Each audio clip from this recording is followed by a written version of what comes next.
our next speaker.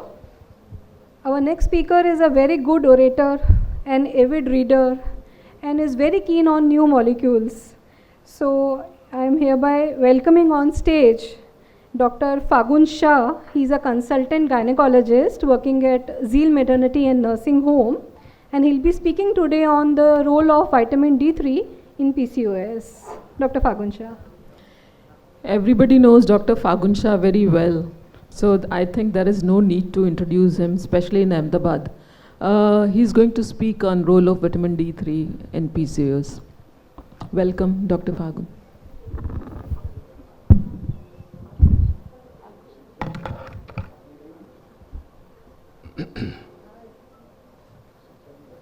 At the outset, I would like to express my sincere gratitude to Madam Durusha, Dr. Kanti Bansal, Madam Usha Bora,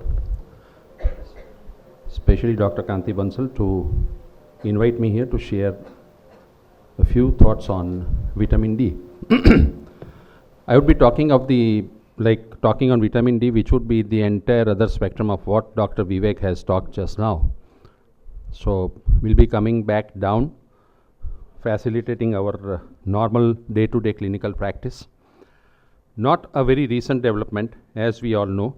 I would just like to have a few thoughts on something which is related to PCOS as far as vitamin D is concerned. So first half is on, I would just run through that, and a few slides on PCOS, where a few new things have come up in context with the usage of vitamin D. It was discovered in 1930s, so we are not talking of something which is like a very recent phenomenon. But of course, yes, the indications keep on adding, and the therapeutic endpoints as results keep on coming to us, which always benefits the patient. Gentleman was awarded Nobel Prize for that. It's industrially manufactured from lanolin, which is naturally present in the woolen grease. D2 is the plant source. We all know argocalciferol and cholecalciferol. Ultimately, it's also known as a prohormone because finally that gets converted through the enzymes in the kidney, making calcitriol out of it, which would be the most active form as far as vitamin D is concerned. We all know this. Sunlight is the main source. Dietary sources are not adequate. If somebody depends only on dietary sources, the amount of non-veg diet that has to be consumed is pretty large, which is not practically possible humanly. Only form of vitamin that is produced in the body. It's a prohormone. All cells in human body have receptors for vitamin D, and more than 250 of them have been identified and noted. All vitamin D molecules are hydrophobic and lipophilic. That is why they asked to give it at a particular point of time, but otherwise also that's active. They circulate in the blood, getting attached to vitamin D receptors. Everywhere it's a global scene. Vitamin D deficiency is now very common. It affects all age groups, all spectrum of life. More so the people staying indoors, this was what we believed, but now it is understood that even if going outside is not going to prevent you from getting D deficient, because the sun rays fall vertical on the earth between 12 and 3. You need an exposure of 3/4 of the body surface area, where you would get the conversion, which is probably around 800 to 1000 international units. This is practically impossible. Lifestyle changes, we all know.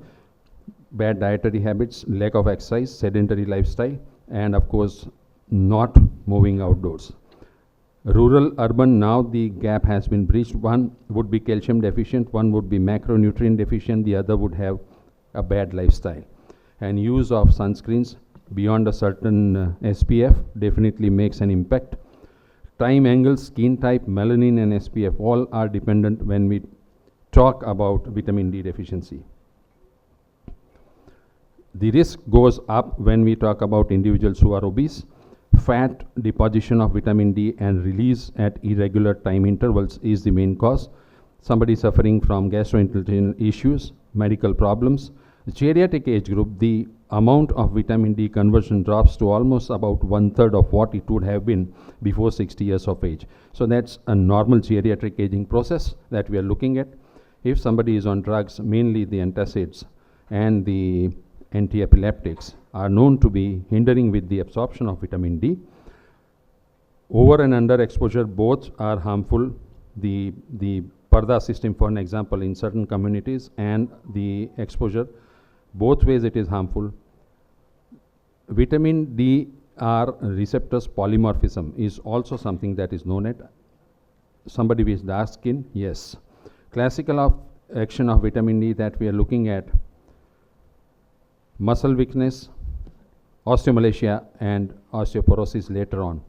This is how once vitamin D level get down, calcium in the blood circulation goes down, parathyroid hormone goes up, osteoclastic activity would increase, osteoblastic activity would go down, making calcium efflux from the bone, which would increase, leading to, of course, a bad bone health. All this can be protected. The reverse of this happens when vitamin D supplementation is done. Non-classical actions, we all know there are more than 250 vitamin D receptors identified now, and they all have these effects on cardiovascular system, on metabolic profile of the individual, immunomodulatory effect, and of course the growth and regulation, because it is one of the hormones, pro-hormones involved as far as cell apoptosis is concerned, inflammation is concerned, and differentiation is concerned. These are the three main effects that we can underline when we are talking about the actions of vitamin D. It mediates its action via vitamin D receptors and controls protein synthesis and growth and differentiation. That is what I have said. Now this is something which is like ideal is more than 30. Now people have started shifting the range. Literature says it's around 50 now, and a few of them quote even above 60. But anywhere, any levels which are around 30 is fine. Less than that, we need to do the supplementation. These are the data which we can talk about later when we discuss. Toxicity has been noted in a few cases, but it has not been leading to a mortal kind of an event. As far as vitamin D toxicity is concerned, it does happen, but the dosage required is very high. More than 8,000 to 10,000 international units per day orally continuously for 6 months have been associated with vitamin D toxicity. Chances of toxicity are more when we are talking about injectable vitamin D, which usually does not fall in our domain, primarily used for the treatment of rickets. Hypervitaminosis D is not known to cause mortality, but of course that does not preclude us from using it wisely and in the adequate dosage required. Couple of minutes on vitamin D's role as far as PCOS is concerned, because I was given the topic as vitamin D, but I thought let me share a few slides because the entire CME is on PCOS. Causal association between low vitamin D levels and polycystic ovary syndrome. These data are recent. They are almost like starting from 2020 to 2024, and positive correlation of all this stuff has been noted. Abnormality in calcium homeostasis may be responsible in part for the arrested follicular development in women with PCOS and may contribute to the pathogenesis of PCOS. Now, a lot of studies are being carried out. These are as old as 1999-2000, but a lot of work has gone as far as this molecule is concerned and its effect on polycystic ovarian syndrome. Calcium homeostasis, we all know, is primarily governed by vitamin D, and the efflux and influx of the calcium also is dependent on vitamin D, which acts via its receptors as far as the tissue in the human body is concerned. So this makes it very imperative and important that vitamin D levels have to be normal. Role of vitamin D3 in follicle development. Now this is also 2024, recently published. The role have been established now. So initially we were talking about it as a hypothetical stuff. Now it is not there. The role has been clinically established that this definitely plays an important role. And how does that play a role? Vitamin D is synthesized not only by the metabolic parameters which happen and the conversion from 7-dehydrocholesterol from the skin, but it is synthesized locally in the ovary as well. And now that has been it was put to test, it has been established now. Vitamin D receptors are found to be there in the follicles also. Vitamin D has a role to promote follicle activation. So by that what we mean is, from the journey of follicle from primordial to primary to secondary to pre-antral, antral, and a mature follicle. The first step from primordial to primary, where the primordial follicle, as it proceeds, it becomes hormone sensitive. This sensitivity on the follicle, which makes it hormone sensitive in terms of estrogen, progesterone, and LH, is facilitated and supported by the presence of vitamin D, which acts via vitamin D receptors. Now, this has been fairly established. It has a role to promote follicle activation, as I explained. It also promotes granulosa cell proliferation. This is the process by which the follicle matures. The vitamin D in follicles is stage dependent. The expression of vitamin D is stage dependent. So, as the follicle starts maturing, that number goes on increasing. Regulatory role in cell differentiation, inflammation, and apoptosis. Vitamin D levels, this study was carried out on the experimental basis. Vitamin D levels less than 30 nanograms per ml had lower estradiol levels throughout the cycle. This was noted and established fact.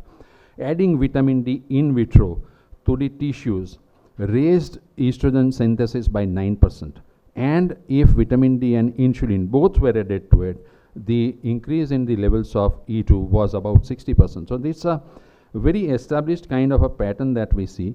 Adding vitamin D along with this adds up to the estrogen level. So, the sensitivity of the follicle, the progression of the follicle as far as the morphology is concerned, is one of the vital aspects when we talk about dealing with PCOS.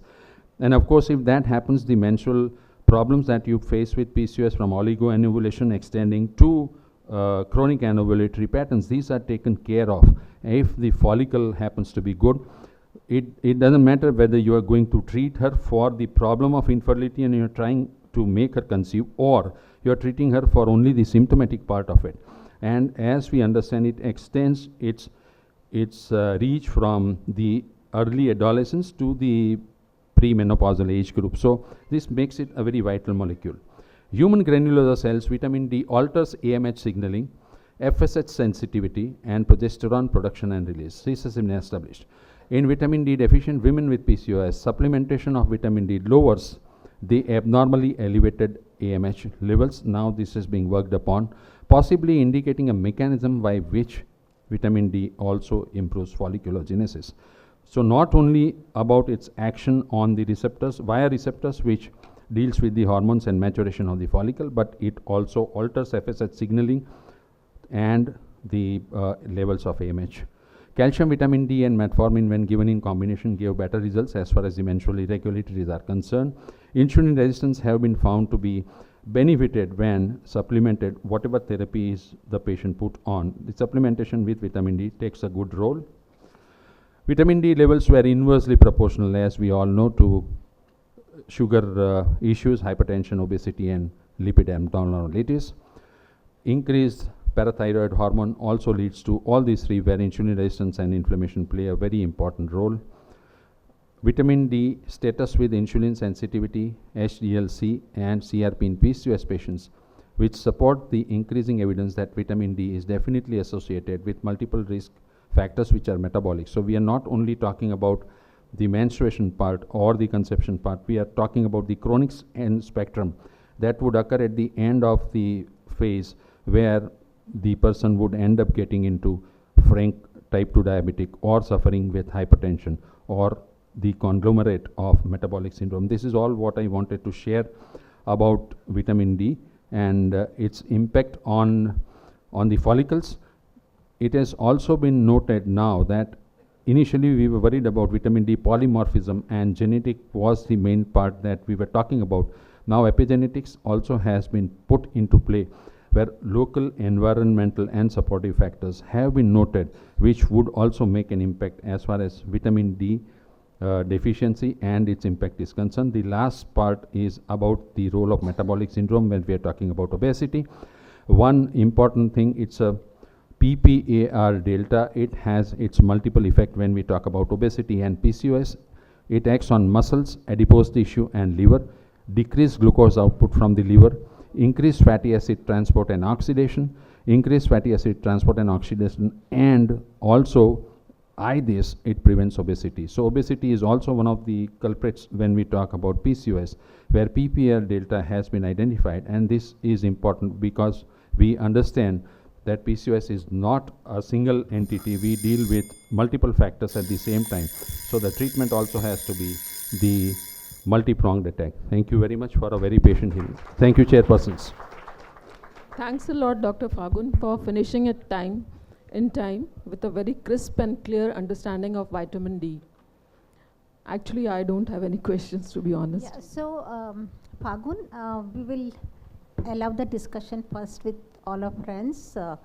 I think it would be an open discussion of the house. You all can ask questions, and then I think we will be able to ask. इतना अच्छा समझाया किसी के पास question ही नहीं है फागुन या I तो have a समझ में आया question. या नहीं आया. I have That is the other end of the आया, spectrum. नहीं नहीं मैं No, I agree that I had to rush a bit of it 15 because minutes. yeah, vitamin D probably is No, I a like little to bit of ask a topic. question whether you will consider it a hormone or a vitamin. Uh, given a point, I would definitely consider it as a pro-hormone Very good. because the most active form would definitely be calcitriol Okay. and not the cholecalciferol that we all talk about. So that conversion is very, very vital and important. The reason is I'm asking because it's acting at different levels. Yes. It's working on receptors. The concerns are also about if you overdose a patient, Yes. you're going to cause problems. So you need to monitor the vitamin D levels. And I've seen many physicians just giving that Yes. those 60 lakh injections, 1, 2, 3, all rapidly, one after another, with vitamin D levels coming up to 150, 160. So what would you recommend as a good vitamin D supplement, whether you give it orally, whether you give it as a liquid, whether you give it as a tablet, whether you give it as an injection or a sachet? How would you like to give the vitamin D, and how would you regulate its intake? Dr. Duru, I would like to ask one question. I think that will lead to the answers of your question. So, Phagun, do you advise vitamin D estimation before giving to PCOS patients, or would you like to really confirm with the laboratory and then give? See, these days, I think it is better if vitamin D levels are done prior to putting anybody on a treatment which is going to be a long-term treatment. When we are talking not only about improving her menstrual stuff, but we are talking about the covering the infertility part. Initially, when vitamin D was launched, I was associated with that trial where we did it on various segments of the society.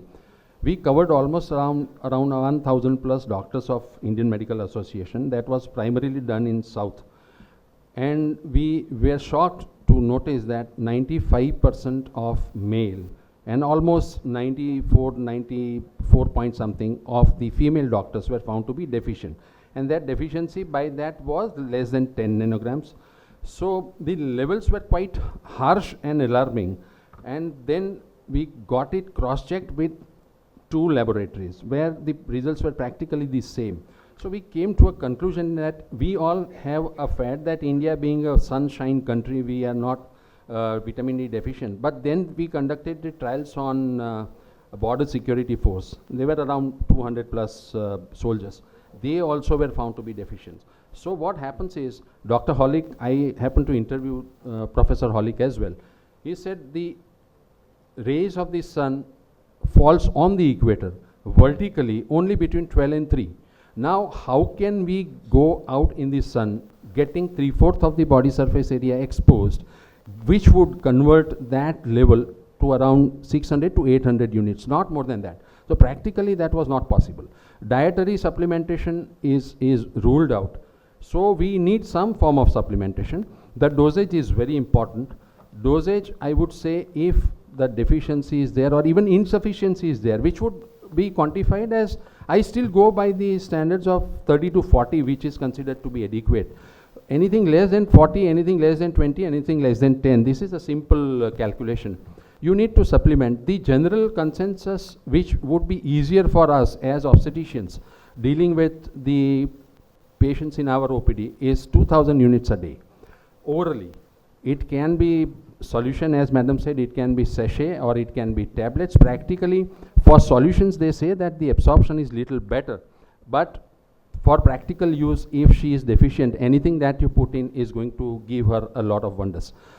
2,000 units a day or 60,000 units every month for first 8 to 10 weeks. This is the standard protocol. After that, 60,000 units every month. Get a vitamin D level done at the end of 1 year, it can never go unmonitored. If it jumps to like more than 100, that's definitely going to be not good for the person.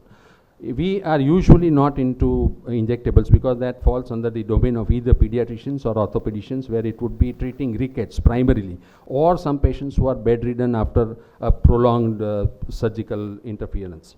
So 2,000 units a day for or 60,000 units a month for 8 to 10 weeks, followed by 60,000 every month is the standard protocol, which usually suffices.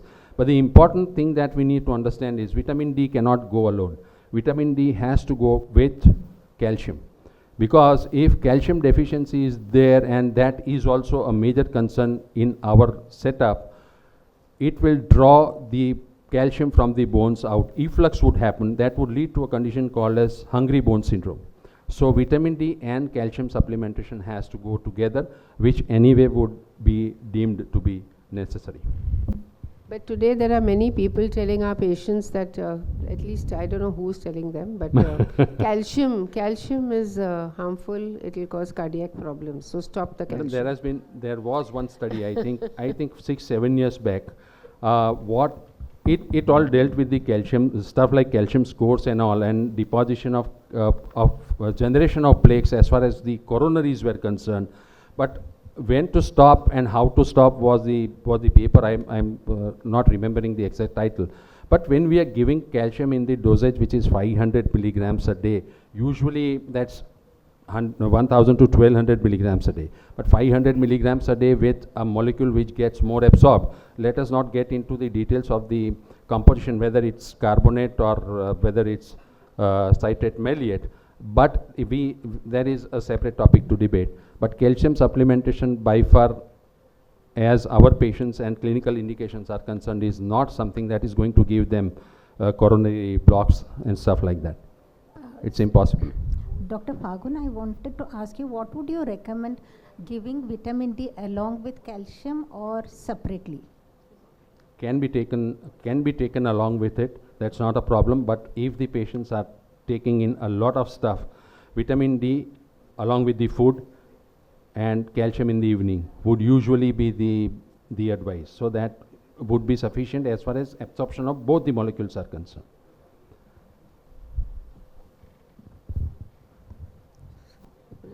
So thank you very much. Excellent deliberation. We really enjoyed and we learned a lot. Thank you.